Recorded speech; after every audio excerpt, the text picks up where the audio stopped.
The Washington Commanders may be underestimated by Vegas, but with Jaden Daniels, Sonny Styles, and Dan Quinn's defense facing the Eagles and Cowboys right out of the gate, this team could shock the entire NFC before anyone sees it coming.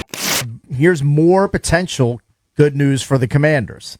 So Washington and Dallas each have just one game with a rest disadvantage. I'd like to see the teams that had good records last year, what their rest advantage / disadvantage was. Yeah, go let it rip while you're there. Yeah, 100%.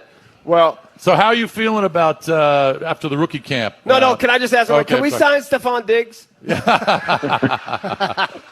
Like, what's going on with that? Yeah. I know we want Ayuk, but can we have Ayuk and Diggs?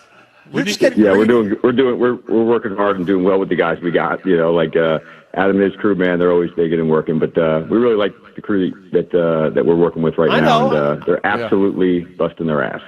Oh yeah, and by the way, love Antonio Williams. Well, I'll be honest, I was a little bit clueless when he drafted him. I wanted some big guy, and then I looked at the highlights of this guy and the way he wiggles, the way he gets off the line of scrimmage. Coach, I cannot wait to see him in a Skins/Commanders uniform. Yeah, how did he look in rookie camp?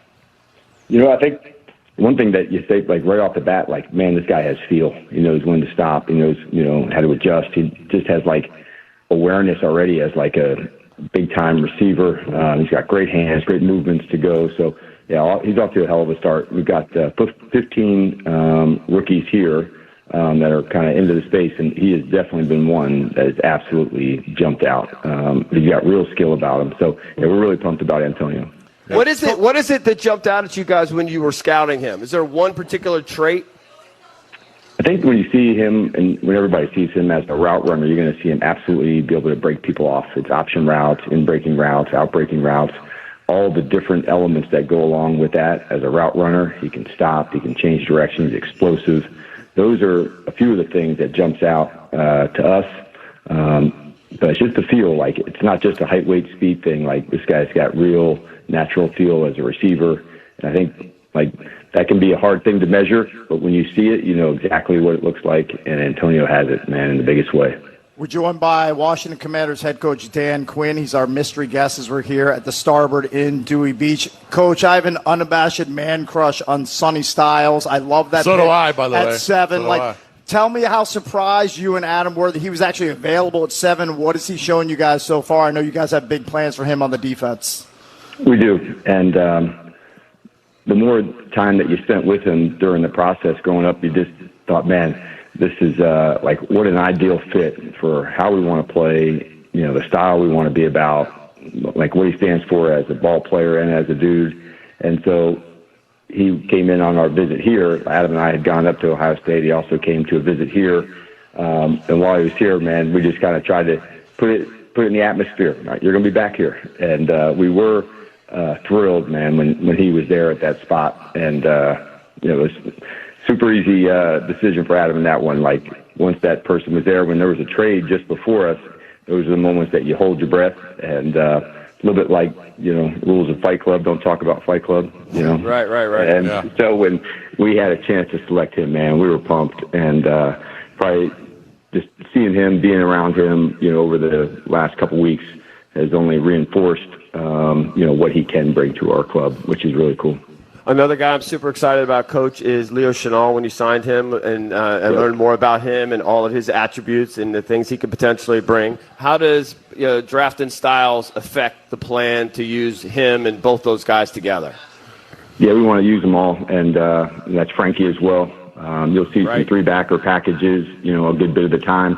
All three of them have the length and speed and demeanor to blitz, which is a big advantage when you can bring different people from multiple spots.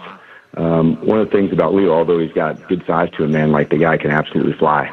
He's a secure tackler and square, so adding different versatility at different spots, that helps us a lot. You're going to see that on the edges, from Odafe and Casey and DA. You'll see it at backer with the three of the guys we just mentioned and Jordan McGee. So in the front 7, we've got real versatility to move guys into different locations, different spots. And Leo is very much in the forefront of our thinking regarding that as well.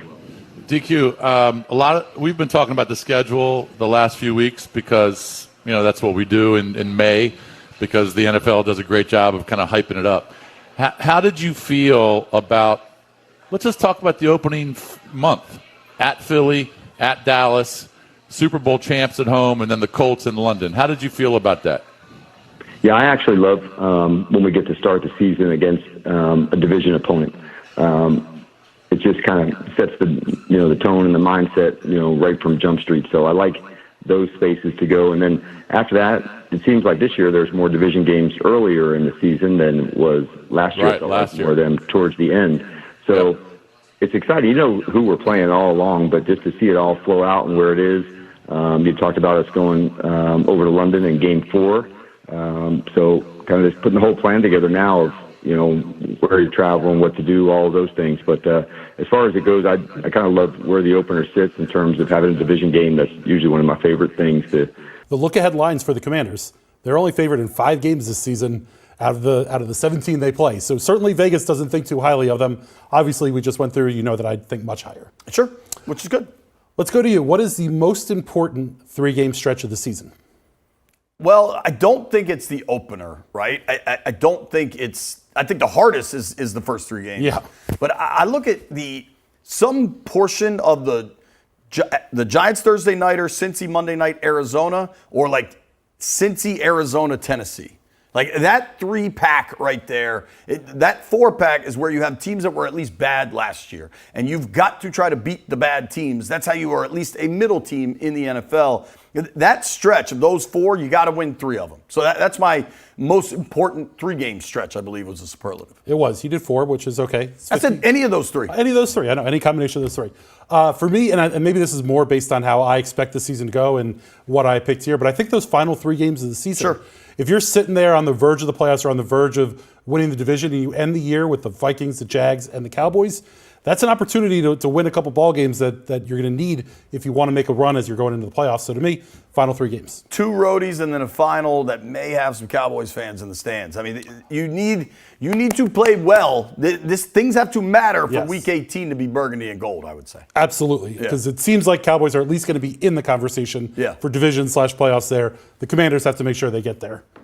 Next one I think we're both going to agree, and we can go quickly with it. Hardest stretch.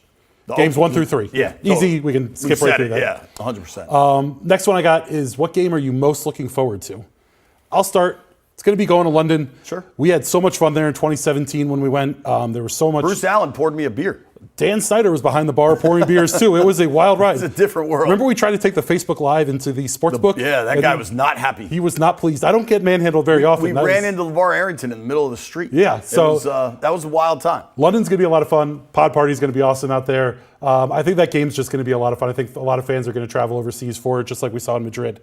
That's the game I'm most looking forward to. I think London's a really good answer. I think the home game I'm probably most excited for is Monday night with the Bengals coming to town. I love when you get Burrow and Jaden there. Yeah. The road trip I'm probably most excited for beyond Arizona? London. I think it's inherently London, right? You're going overseas. But I am glad the Arizona trip's at least in the winter. Is there a least excited for category? That's next. Minnesota in December again. It is so cold there, and it's going to be I'm not a winter guy. It's well documented. Big man will go without a coat and enjoy it. I'm going to love it. Like, stop sending us to Minnesota in December. Listen, especially for you, day after Christmas.